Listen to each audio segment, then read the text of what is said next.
Hello everyone, welcome to UPSC APPSC quick guide channel. అయితే నేను ఈరోజు ఈ వీడియోలో మీకు schedules of the Indian constitution గురించి చెప్పాలనుకుంటున్నాను. ఈ షెడ్యూల్స్ ఆఫ్ ఇండియన్ కాన్స్టిట్యూషన్ అనేది గ్రూప్ 2 కానీ 3 కానీ 4 కానీ ఎస్ఎస్సి సిజిఎల్ పర్స్పెక్టివ్లో కానీ చాలా ఇంపార్టెంట్. గ్రూప్ 1లో కూడా మ్యాచ్ ద ఫాలోయింగ్ అడిగే అవకాశాలు అనేది ఉంటాయి. అయితే schedules of the Indian constitution కంటే ముందు నేను ఆల్రెడీ మీకు ప్రీవియస్ వీడియోలో చెప్పాను, మన ఒరిజినల్ కాన్స్టిట్యూషన్లో టోటల్గా 365 ఆర్టికల్స్, 8 షెడ్యూల్స్ అండ్ 22 పార్ట్స్ ఉండేవి. అయితే మనకి ఒరిజినల్ కాన్స్టిట్యూషన్ కాకుండా మనకి అమెండెడ్ కాన్స్టిట్యూషన్ ఏదైతే ఉంటుందో దాంట్లో ఇప్పుడు ప్రెజెంట్గా మనకి 465 ఆర్టికల్స్, 12 షెడ్యూల్స్ అండ్ 25 పార్ట్స్ ఉంటాయి. అయితే మీకు 465 ఆర్టికల్స్ గుర్తుంచుకోవాల్సిన అవసరం లేదు. దీంట్లో ఇంపార్టెంట్ ఆర్టికల్స్ మనం చదువుకుంటే సరిపోతుంది. బట్ ఈ 12 షెడ్యూల్స్ ఏవైతే ఉంటాయో ఈ 12 షెడ్యూల్స్లో ఎవ్రీ షెడ్యూల్ మీకు తెలియాలి. ఏ షెడ్యూల్లో దేని గురించి ఉంటుంది, ఏ షెడ్యూల్లో ఏం మెన్షన్ చేసింది అనేది ఎవ్రీథింగ్, ఈచ్ అండ్ ఎవ్రీథింగ్ మీకు అది తెలియాలి. ఎందుకంటే కంపల్సరీగా వీటి గురించి కూడా క్వశ్చన్స్ అడుగుతాడు, అందుకని మనకు తెలియాలి. దీనికి 25 పార్ట్స్లో కూడా అన్ని పార్ట్స్ గుర్తుంచుకోవాల్సిన అవసరం లేదు, కొన్ని పార్ట్స్ గురించి గుర్తుంచుకుంటే సరిపోతుంది. ఇంకా లేట్ ఎందుకు, మనం వీడియోలోకి వెళ్ళిపోదాము. అయితే ఫస్ట్ ఆఫ్ ఆల్ మనకి షెడ్యూల్స్ ఆఫ్ ద ఇండియన్ కాన్స్టిట్యూషన్లో నేను మీకు చెప్పినట్లు ముందు ఎన్ని ఆర్టికల్స్ ఉన్నాయో చూసుకున్నాము, ఇప్పుడు ఎన్ని ఆర్టికల్స్ ఉన్నాయో చూసుకున్నాము. టోటల్గా మనకి ఎన్ని షెడ్యూల్స్ ఉంటాయంటే 12 షెడ్యూల్స్ ఉంటాయన్నమాట. టోటల్గా ఇండియన్ కాన్స్టిట్యూషన్లో ప్రజెంట్గా 12 షెడ్యూల్స్ ఉన్నాయి. అయితే సింపుల్గా నేను రాసుకున్నాను, ఇలాగే మీరు నేర్చుకోండి, చాలా చాలా ఇంపార్టెంట్. షెడ్యూల్ 1లో మనకి దేని గురించి ఉంటాయి అంటే about the states and the union territories.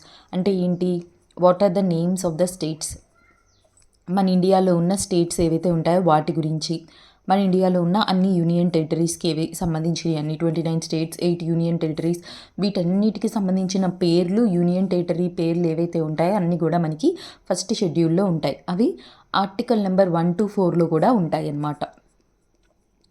Article number 1 to 4లో మనకి దేని గురించి ఉంటుంది, names of the states and union territories. Article number 2లోనేమో అసలు ఒక స్టేట్ని అంటే కొత్త స్టేట్ని ఎలా ఎస్టాబ్లిష్ చేయొచ్చు.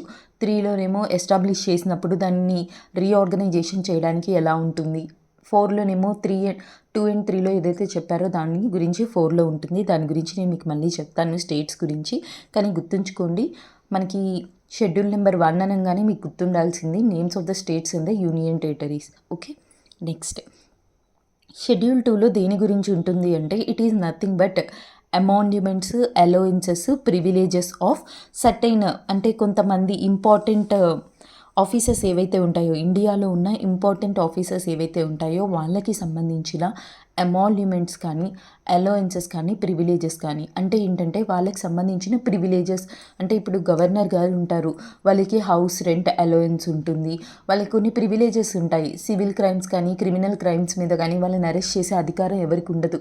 అలాంటి అమాల్యుమెంట్స్, అలాంటి అలవెన్సెస్, అలాంటి ప్రివిలేజెస్ ఎవరెవరికి సెకండ్ షెడ్యూల్లో ఉంటాయి అంటే ప్రెసిడెంట్ అండ్ గవర్నర్కి ఉంటాయి.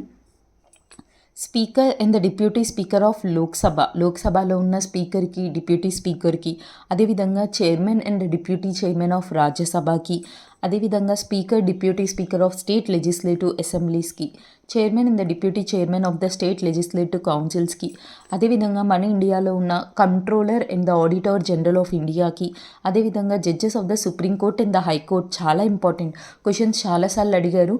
అయితే నేను దీని గురించి క్వశ్చన్ ఎలా అడుగుతాడంటే which of the following below will have the allowances అంటే emoluments, allowances and also the privileges according to the second schedule of the constitution అంటాడు.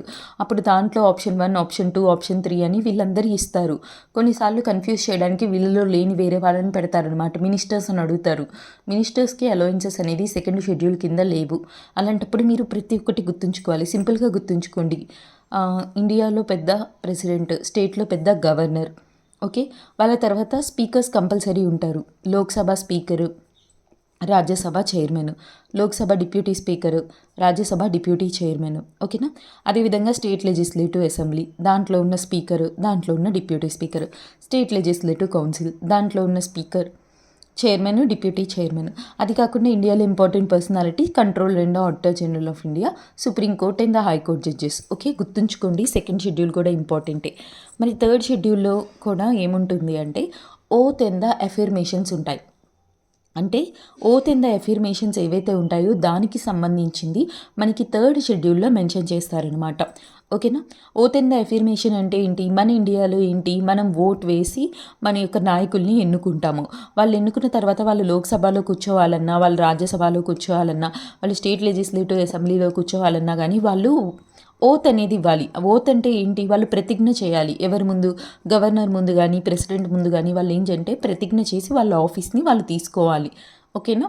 అలా ఎవరెవరికి సంబంధించిన ఓత్ అఫర్మేషన్స్ అనేది థర్డ్ షెడ్యూల్లో ఉంటాయి అంటే యూనియన్ మినిస్టర్స్, స్టేట్ మినిస్టర్స్కి సంబంధించి కావచ్చు, members of the parliament and the state legislative assembly, okay, judges of the supreme court and the high court, controller in the auditor general of India, member contesting in the parliament and the state legislative assembly. Already నేను మీకు చెప్పాను, ఇవి కూడా అడుగుతాడు. ఎలా అడుగుతాడంటే which of the following below have the will be having the oath in the affirmation according to the schedule 3 అంటారు. Identify చేయాలి అంటే ముందు మీకు ఒక ఐడియా ఉండాలి. ఇది మీరేమి బండగా గుర్తుంచుకోవాల్సిన అవసరం లేదు, కాన్సెప్ట్ తెలుసుకోండి. ఓత్ ఇన్ ద అఫర్మేషన్ అనేది ఎలాంటి వాళ్ళకి అవసరం, మినిస్టర్లకి అవసరం, ఎందుకంటే వాళ్ళని ప్రజలు ఎన్నుకుంటారు. ఓకేనా. దీంట్లో ప్రెసిడెంట్, గవర్నర్ ఉండరు, ఎందుకంటే వాళ్ళకి ఓత్ అనేది ఇప్పుడు దీంట్లో అవసరం లేదు కాబట్టి. సుప్రీంకోర్టు, హైకోర్టు జడ్జిలు అన్నారు అనుకోండి, వాళ్ళకి ఓత్ అనేది అవసరం అందుకు. ఇంకా controller in the auditor general of India, ఇవన్నీ మీరు తప్పకుండా గుర్తుంచుకోండి. ఇంకా షెడ్యూల్ 4 దేనికి సంబంధించింది అంటే allocation of the seats in the Rajya Sabha to the states and the union territories. ఇప్పుడు రాజ్యసభ ఉంటుంది, లోక్సభ ఉంటుంది. లోక్సభ అంటే ఏంటి, దీన్ని మనకి పీపుల్స్ హౌస్ అంటాము. దీంట్లో చెప్పక్కర్లేదు, స్టేట్కి సంబంధించిన ప్రతి ఒక్క మెంబర్, రిప్రజెంటేటివ్ ఎవరైతే ఉంటారో వీళ్ళు లోక్సభలోకి వచ్చేస్తారు. మరి రాజ్యసభలో ఎవరుంటారు, రాజ్యసభలో కూడా మన స్టేట్ రిప్రజెంటేటివ్సే ఉంటారు. అలా ఒక్కొక్క స్టేట్ నుంచి ఎంతమందిని రాజ్యసభకి మనం నామినేట్ చేయొచ్చు, ఎంతమందిని ఎలోకేట్ చేయొచ్చు అనేది 4th షెడ్యూల్లో మనకి మెన్షన్ చేస్తారు. ప్రతి స్టేట్ నుంచి మనకి రాజ్యసభ కానీ లోక్సభ కానీ వాళ్ళని ఎలా చేస్తారు అంటే based on the population, state యొక్క పాపులేషన్ బట్టే మనకి అలోకేట్ చేయడం జరుగుతుంది. Allocation of the seats in the Rajya Sabha to the states and the union territories. ఒక్కొక్క స్టేట్ నుంచి ఎంతమంది ఉండాలి రాజ్యసభలో అనేది మనకి 4th షెడ్యూల్ డిటర్మైన్ చేస్తుంది. 5th షెడ్యూల్, 6th షెడ్యూల్ చాలా ఇంపార్టెంట్, గుర్తుంచుకోండి. 5th షెడ్యూల్లో దేని గురించికి సంబంధించింది ఉంటుందంటే administration of scheduled areas and the tribal areas. అంటే ఇప్పుడు మన ఇండియాలో ఉన్న మొత్తం షెడ్యూల్డ్ ఏరియాస్ ఏవైతే ఉంటాయో వాటి యొక్క అడ్మినిస్ట్రేషన్కి సంబంధించి మనకి 5th షెడ్యూల్లో మెన్షన్ చేస్తారు. అలా కాకుండా administration of tribal areas of Assam, Meghalaya, Tripura, Mizoram. అంటే నేను ఇందాక మీకు ఏం చెప్పాను, 5th షెడ్యూల్ అంటే ఏంటి, administration of all the schedule areas, all the tribal areas except A states అంటే అస్సాము, మిజోరాం, త్రిపుర, మేఘాలయ. ఈ 4 స్టేట్లు తప్ప ఇంకా మిగతా వాటన్నిటి యొక్క అడ్మినిస్ట్రేషన్ 5th షెడ్యూల్లోకి వస్తుంది. కానీ 6th షెడ్యూల్లో కేవలం ఈ 4 స్టేట్కి సంబంధించిన ట్రైబల్ ఏరియాస్ యొక్క అడ్మినిస్ట్రేషన్ గురించి ఉంటుంది. Administration of tribal areas of Assam, Meghalaya, Tripura and the Mizoram. గుర్తుంచుకోండి, ఇప్పుడు మనకి ఇది నార్త్ ఈస్ట్ ఇండియన్ కదా, నార్త్ ఈస్ట్ ఇండియా అనేది ఇలా ఉంటుందనుకోండి. ఇది ఏంటంటే మనకి అస్సాము, ఇదేంటంటే అరుణాచల్ ప్రదేశ్, ఓకేనా. ఇక్కడ మనకి నాగాల్యాండ్ ఉంటుంది, మణిపూర్ ఉంటుంది, మిజోరాం ఉంటుంది, ఇక్కడ మనకి ఏంటంటే మేఘాలయ ఉంటుంది, త్రిపుర ఉంటుంది. గుర్తుంచుకోండి, ఫస్ట్ మనకి ఏంటంటే అస్సాం అనమాట. అస్సాం తర్వాత మనకి మేఘాలయ, త్రిపుర, మిజోరాం అనమాట. ఈ 4 స్టేట్స్కి సంబంధించిన అడ్మినిస్ట్రేషన్ అనేది మనకి 6th షెడ్యూల్లో మెన్షన్ చేస్తారు. ఓకేనా. ఇంకా 7th షెడ్యూల్లో దేనికి సంబంధించింది ఉంటుంది అంటే division of the list in the powers అనమాట. అంటే ఇప్పుడు నేను ఆల్రెడీ మీకు చెప్పాను కదా, ఏంటి గవర్నమెంట్ ఆఫ్ ఇండియా యాక్ట్ 1919లో మొట్టమొదటిసారిగా మనకి ఆ federal list and also the state list అనేది క్రియేట్ చేశారు. అలా కాకుండా గవర్నమెంట్ ఆఫ్ ఇండియా యాక్ట్ 1935 ఏం చేసింది, మనకి ఫస్ట్ ఫెడరల్ లిస్ట్ అని, స్టేట్ లిస్ట్ అని, కంకరెంట్ లిస్ట్ అనేది క్రియేట్ చేసింది. ఈ గవర్నమెంట్ ఆఫ్ ఇండియా యాక్ట్ 1935ని బేస్ చేసుకొని మనకి 7th schedule of the Indian constitution వచ్చింది. దాంట్లో డివిజన్ ఆఫ్ ద లిస్టులు ఉంటాయి. ఏమేమి లిస్టులు ఉంటాయి, 3 లిస్టులు ఉంటాయి. ఒకటి సెంటర్ లిస్ట్, ఇంకొకటి స్టేట్ లిస్ట్, ఇంకొకటి కంకరెంట్ లిస్ట్. సెంట్రల్ లిస్ట్లో టోటల్గా 100 సబ్జెక్ట్స్ ఉండేవి ఇదివరకు. కానీ ఇప్పుడు 97 ఉన్నాయి. స్టేట్ లిస్ట్లో 66 సబ్జెక్ట్స్ ఉన్నాయి ఇదివరకు, ఇప్పుడు 61 ఉన్నాయి. కంకరెంట్ లిస్ట్లో 47 సబ్జెక్ట్స్ ఉన్నాయి. అసలు ఏంటి ఈ లిస్టులు? సెంటర్ లిస్ట్ అంటే ఏంటి? సెంటర్ లిస్ట్లో ఉన్న ఈ 97 సబ్జెక్టులు ఏవైతే ఉంటాయో ఆ సబ్జెక్టుల మీద లాల గురించి ఏదైనా లాస్ చేసే అధికారం కేవలం సెంటర్కి మాత్రమే ఉంటుంది. అంటే ఈ లిస్టులో ఎలాంటి వాటికి సంబంధించినవి ఉంటాయంటే ఇండియా మొత్తానికి అవసరమైనవి అన్నీ. అంటే ఫర్ ఎగ్జాంపుల్ ఎక్స్టర్నల్ అఫైర్స్కి సంబంధించి కానీ, కమ్యూనికేషన్కి సంబంధించి కానీ, రైల్వేస్కి కానీ, ఫారిన్ అఫైర్స్ కానీ, డిఫెన్స్ కానీ, ఎయిర్వేస్ కానీ, ఇలాంటి ఇంపార్టెంట్ సబ్జెక్ట్స్ అన్నీ కూడా మనకి సెంట్రల్ లిస్ట్లో ఉంటాయి. స్టేట్ లిస్ట్ అంటే ఏంటి? స్టేట్ లిస్ట్లో ఏవైతే సబ్జెక్ట్స్ ఉంటాయో ఆ సబ్జెక్ట్స్ మీద లా చేసే అధికారం స్టేట్కి మాత్రమే ఉంటుంది. కానీ కొన్ని సందర్భాలు లైక్ ఎప్పుడైనా ఎమర్జెన్సీ విధించినప్పుడు అలాంటి సందర్భాల్లో స్టేట్కి కాకుండా సెంటర్కి కూడా లా చేసే అధికారం అనేది ఉంటుంది స్టేట్ సబ్జెక్ట్స్ మీద. స్టేట్ సబ్జెక్ట్స్ అంటే ఎలా ఉంటుందంటే పోలీస్కి సంబంధించింది కానీ, అగ్రికల్చర్కి సంబంధించింది కానీ, ఎడ్యుకేషన్కి సంబంధించింది కానీ, హెల్త్కి సంబంధించింది కానీ, ఇవన్నీ కూడా మనకి స్టేట్ లిస్ట్లో వస్తాయి. మరి కంకరెంట్ లిస్ట్ అంటే ఏంటి? అంటే both the centre as well as the state ఎవరైతే ఉంటారో ఇద్దరికీ కూడా దీని మీద లా చేసే అధికారం అనేది ఉంటుంది. కానీ ఒకవేళ సెంటర్ స్టేట్ ఇద్దరికి మధ్యన కనుక ఏదైనా విభేదాలు వచ్చాయనుకోండి, ఇప్పుడు సెంటర్ లా చేస్తుంది, స్టేట్ లా చేస్తుంది, వీళ్ళిద్దరిలో ఎవరిది గెలుస్తుంది అంటే సెంటర్దే నెగ్గుతుంది, స్టేట్ది నెగ్గదు. కాంకరెంట్ లిస్ట్లో స్టేట్ది ఎప్పుడు నెగ్గుతుంది? స్టేట్ అనేది లా ఇప్పుడు చేయొచ్చు సెంటర్ స్టేట్కి మధ్యన ఒకవేళ అభిప్రాయ భేదాలు వచ్చినప్పుడు. అంటే ఒకవేళ స్టేట్ ఏదైనా లా చేసి ఆ లాకి కనుక ప్రెసిడెంట్ కనుక అసెంట్ ఇచ్చినట్లయితే అప్పుడు స్టేట్ చేసిన లా అనేది ఏదైతే ఉంటుందో సెంట్రల్ లా కంటే ఎక్కువగా మనకి ముందుకి తీసుకెళ్ళటం అనేది జరుగుతుంది. ఓవర్గా కంకరెంట్ లిస్ట్లో ఎక్కువగా మనకి సెంటర్కి మాత్రమే ప్రాధాన్యత అనేది ఇస్తారనమాట. ఓకేనా? ఇది మీకు అర్థమైందని అనుకుంటున్నాను. షెడ్యూల్ నెంబర్ 7 అనేది division of the list and also the powers గురించి ఉంటుంది. ఓకేనా? Next schedule number 8. Schedule number 8 అనేది దేనికి సంబంధించిందంటే అఫీషియల్ లాంగ్వేజెస్కి సంబంధించింది. మన ఇండియాలో ఇప్పుడైతే మనకి 22 అఫీషియల్ లాంగ్వేజెస్ ఉండేవి. మనకి ఒరిజినల్గా అయితే 14 లాంగ్వేజెస్ మాత్రమే ఉన్నాయి. కానీ ఇప్పుడు మనకి 22 లాంగ్వేజెస్ ఉన్నాయి, గుర్తుంచుకోండి. అయితే ఈ 22 లాంగ్వేజెస్ మనకి ఒకేసారి యాడ్ చేయలేదన్నమాట. ఫస్ట్ మనకి ఏం చేశారు? 21st అమెండ్మెంట్ యాక్ట్ 1967 ఈ అమెండ్మెంట్ తీసుకొచ్చి ఆ యొక్క 14 లాంగ్వేజెస్కి ఒక లాంగ్వేజ్ యాడ్ చేశారు. ఏ లాంగ్వేజ్? సింధీ లాంగ్వేజ్ యాడ్ చేశారు. గుర్తుంచుకోండి, ఈ అమెండ్మెంట్ చాలా ఇంపార్టెంట్. ఏ అమెండ్మెంట్ కింద ఏ లాంగ్వేజ్ని యాడ్ చేశారని క్వశ్చన్స్ కూడా అడుగుతాడు. ఎలా? ఇప్పుడు Sindhi language was added to the official language of the constitution through which amendment below అంటాడు. అప్పుడు గుర్తుంచుకోండి, 21st అమెండ్మెంట్ యాక్ట్ 1967 ఏమో సింధీ లాంగ్వేజ్ని యాడ్ చేసింది. 71st అమెండ్మెంట్ యాక్ట్ 1992 ఏమో కొంకణి, మణిపూరి, నేపాలీ లాంగ్వేజెస్ని యాడ్ చేయడం జరిగింది మన కాన్స్టిట్యూషన్ యొక్క అఫీషియల్ లాంగ్వేజెస్లో. 92nd అమెండ్మెంట్ యాక్ట్ 2003 ఏమో బోడో, డాంగ్రీ, మైథిలి, సంతలి లాంగ్వేజెస్ యాడ్ చేసింది. ఓకేనా? తర్వాత మనకి 96th అమెండ్మెంట్ యాక్ట్ 2011 ఏమో ఒరియా అనేవాళ్ళు, ఇదివరకు ఒరియా అనేవాళ్ళు, ఇప్పుడు దాన్ని ఒడియా లాగా మార్చిందనమాట.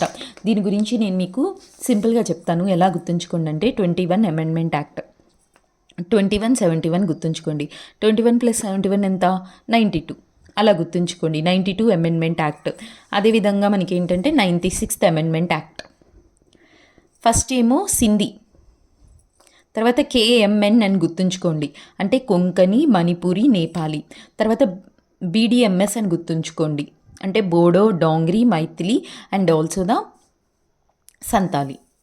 ఓకే, ఇలా గుర్తుంచుకోండి. ఇదేంటంటే ఒరియాని ఒడియాకి మార్చిందనమాట. చాలా చాలా ఇంపార్టెంట్.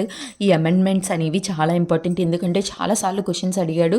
ఇప్పుడు మనకి బోడో, డాంగ్రీ, మైథిలి, సంతాలి అనేది ఏదైతే ఉంటుందో ఈ లాంగ్వేజెస్ని యాడ్ చేసిన అమెండ్మెంట్ ఏంటని అడుగుతాడు. 92nd అమెండ్మెంట్ యాక్ట్ అనేది గుర్తుంచుకోండి. నెక్స్ట్ మనకి షెడ్యూల్ 9 కూడా ఇంపార్టెంటే. షెడ్యూల్ 9 అంటే ఏంటంటే ఈ షెడ్యూల్ని అసలు యాడ్ చేసింది ఫస్ట్ అమెండ్మెంట్ యాక్ట్ 1951ని యాడ్ చేసింది. ఈ షెడ్యూల్లో మనకి దేనికి సంబంధించినవి ఉంటాయంటే ల్యాండ్ రిఫార్మ్స్కి సంబంధించి కానీ, జమీందారీ సిస్టమ్ యొక్క అబాలిషన్కి సంబంధించినవి ఉంటాయి. అయితే మనకి ఇదివరకు కేశవానంద భారతి కేసు అనేది 24th ఏప్రిల్ 1973 కంటే ముందు ఈ 9th షెడ్యూల్ ఆఫ్ ద కాన్స్టిట్యూషన్లో ఉన్న వేటిని కూడా సుప్రీంకోర్టు కానీ హైకోర్టు కానీ ప్రశ్నించే అధికారం అనేది లేదు. అంటే జ్యుడిషియల్ రివ్యూ అనేది దీని మీద లేదు. ఎవరన్నా ఎలాంటి లాస్ అన్నా చేయొచ్చు. అది కాన్స్టిట్యూషనల్గా వ్యాలిడ్ లేకపోయినా కానీ అడిగే వాళ్ళు ఉండేవాళ్ళు కాదు. కానీ ఎప్పుడైతే కేశవానంద భారతి కేసు అనేది వచ్చిందో ఆ కేసులో మనకి కాన్స్టిట్యూషన్లో ప్రతి పార్ట్ని అమెండ్ చేసే అధికారం లేదు. Basic features of the constitution, basic structure of the Indian కాన్స్టిట్యూషన్ని అమెండ్ చేసే అధికారం ఎవరికీ లేదు అని చెప్పటం ద్వారా, అంటే 24th April 1973 దగ్గర నుంచి ఈ 9th షెడ్యూల్లో ఉన్న ప్రతి ఒక్క లా కూడా జ్యుడిషియల్ రివ్యూకి సబ్జెక్ట్ చేయడం జరిగింది. ఓకేనా? ఇంపార్టెంట్ తల్లి.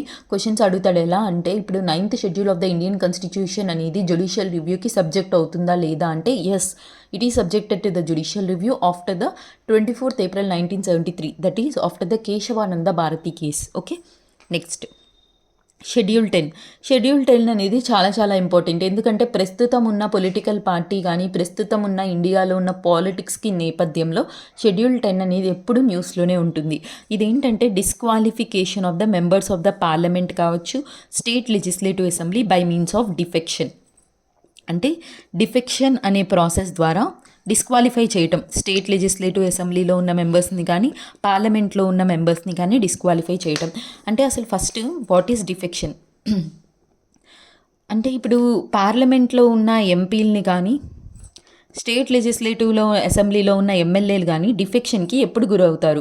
అండ్ ఎప్పుడు గురవుతారంటే కొన్ని సర్కమ్స్టాన్సెస్ ఉంటాయి. ఒకటి ఏంటంటే, వాళ్ళు ఒక ఇండిపెండెంట్ పార్టీ తరపున వాళ్ళు కంటెస్ట్ చేసి, మేము ఇండిపెండెంట్గా కంటెస్ట్ చేస్తున్నామని చెప్పి వాళ్ళు ఎలక్షన్లో గెలిచారు. అంటే ప్రజలు వాళ్ళు ఇండిపెండెంట్గా ఎన్నుకున్నారు. కాకపోతే వాళ్ళు ఎలక్షన్లో గెలిచిన తర్వాత వాళ్ళు వేరే పొలిటికల్ పార్టీలో జాయిన్ అయ్యారనుకోండి, అలా అది ప్రజల యొక్క నమ్మకాన్ని ఒమ్ము చేసినట్టే కదా. అలాంటప్పుడు అలా ఇండిపెండెంట్గా కంటెస్ట్ చేసి గెలిచిన తర్వాత వేరే పొలిటికల్ పార్టీలోకి జాయిన్ అయిన వ్యక్తులు ఎవరైతే ఉంటారో వాళ్ళు డిఫెక్షన్కి గురవుతారు. అదేవిధంగా రెండవది ఏంటంటే, ఒక పొలిటికల్ పార్టీ తరపున కంటెస్ట్ చేసి ఎలక్షన్లో విన్ అయ్యి వేరే పొలిటికల్ పార్టీలోకి వెళ్ళినా కానీ వాళ్ళు డిఫెక్షన్కి లోన్ అవుతారనమాట. ఇలా కొన్ని కేసెస్ అనేది ఉంటాయి. దాని గురించి కూడా నేను మీకు చెప్తాను. ఇప్పుడు జస్ట్ ఒక ఐడియా గురించి చెప్పాను. అలా disqualification of the members on the basis of the defection అనేది ఏదైతే ఉంటుందో అది మనకి షెడ్యూల్ 10లో ఉంటుంది. అయితే ఇది ఏ అమెండ్మెంట్ తీసుకొచ్చింది అంటే 52nd అమెండ్మెంట్ యాక్ట్ 1985. ఎప్పుడైనా కానీ అమెండ్మెంట్స్ అనేది చాలా important. Which of the following amendment below has introduced the defection process in our country అంటే 52nd అమెండ్మెంట్ యాక్ట్ 1985ని గుర్తుంచుకోండి. అది article number 102, article number 191. Okay, ఇంకా షెడ్యూల్ 11, షెడ్యూల్ 12 చాలా ఇంపార్టెంట్. ఎందుకంటే షెడ్యూల్ 11 అనేది ఏదైతే ఉంటుందో అది కాన్స్టిట్యూషనల్ స్టేటస్ అనేది మనకి పంచాయతీలకు ఇచ్చింది. It is related to Panchayat. అంటే పంచాయత్ని ఇంట్రడ్యూస్ చేసింది ఏంటి? 73rd amendment act 1992. ఇప్పుడు 11th షెడ్యూల్ అనేది ఏదైతే ఉంటుందో దీన్ని యాడ్ చేసింది ఎవరు అంటే 73rd అమెండ్మెంట్ యాక్ట్ 1992 ఏదైతే ఉంటుందో ఈ అమెండ్మెంట్ ద్వారా ఒక కాన్స్టిట్యూషనల్ స్టేటస్ ఏదైతే ఉంటుందో దాన్ని పంచాయతీలకు ఇచ్చారనమాట. కాన్స్టిట్యూషనల్ స్టేటస్ పంచాయతీకి ఇవ్వటం అంటే ఏంటి అంటే, ఇదివరకు స్టేట్కి రిస్ట్రిక్షన్ అనేది లేదు. స్టేట్ అనేది ఏదైతే ఉంటుందో దాంట్లో పంచాయతీని క్రియేట్ చేయొచ్చు, క్రియేట్ చేయకపోవచ్చు, అది స్టేట్ ఇష్టం. కాకపోతే ఈ అమెండ్మెంట్ తర్వాత ప్రతి స్టేట్లో కంపల్సరీగా ఒక 3 టైర్ లెవెల్లో పంచాయతీని క్రియేట్ చేయాలి. ఒకటి గ్రామ సభ, ఇంకొకటి ఏంటి ఇంటర్మీడియరీ లెవెల్, డిస్టిక్ లెవెల్లో మనకి పంచాయతీ అనేది క్రియేట్ చేయాలి.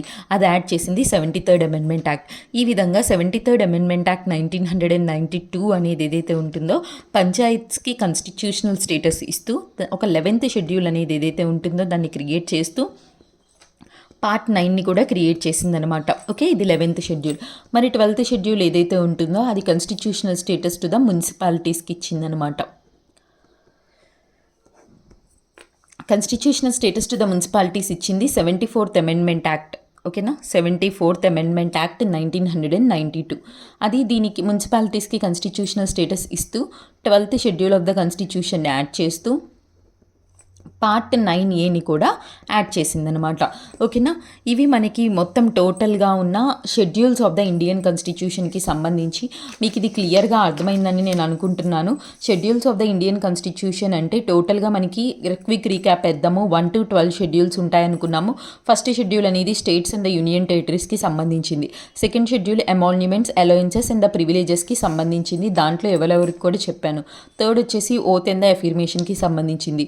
ఫోర్త్ వచ్చేసి వచ్చేసి allocation of the seats in the Rajya Sabha to the states and the union territories. Okay. Fifth వచ్చేసి మనకి administration of the scheduled areas and the tribal areas except Assam, Meghalaya, Tripura and Mizoram. Sixth వచ్చేసి administration of the tribal areas of Assam, Meghalaya, Tripura and also the Mizoram. Seventh వచ్చేసి మనకి division of the list అనమాట. ఏంటి? Union list, state list, concurrent list. Eighth వచ్చేసి official languages. Official లాంగ్వేజెస్లో మనకి 14 ఉండేవి, ఇప్పుడు 22 ఉన్నాయి. ఈ అఫీషియల్ లాంగ్వేజెస్లో మనం 21st amendment act, 71 amendment act, 92 amendment act, 96th amendment act గురించి చూసాము. ఇది సింధీ లాంగ్వేజ్లో యాడ్ చేసింది. ఇది కొంకణి, మణిపురి, నేపాలి. ఇది బోడో, డోంగ్రీ, మైథిలి, సంతలి. ఇది ఒడియాని ఒరియాలాగా మార్చింది. ఓకేనా? ఒరియాని ఒడియాలాగా మార్చింది. 9th అంటే ఏంటి అంటే ల్యాండ్ రిఫార్మ్స్కి సంబంధించి abolition of the zamindari system. అయితే ఇది 24th April 1973 కంటే ముందు ఇది జ్యుడిషియల్ రివ్యూకి సబ్జెక్ట్ అవ్వలేదు, బట్ ఇప్పుడు సబ్జెక్ట్ అవుతుంది. 10th అనేది disqualification of the members of the parliament and the state legislative అసెంబ్లీకి సంబంధించి on the grounds of the defection. A amendment? 52nd amendment act 1985. 11th అనేది పంచాయత్స్కి సంబంధించింది. ఏ amendment? 73rd amendment act 1992. 12th అనేది మున్సిపాలిటీకి సంబంధించింది. ఏ amendment act? 74th amendment act 1992.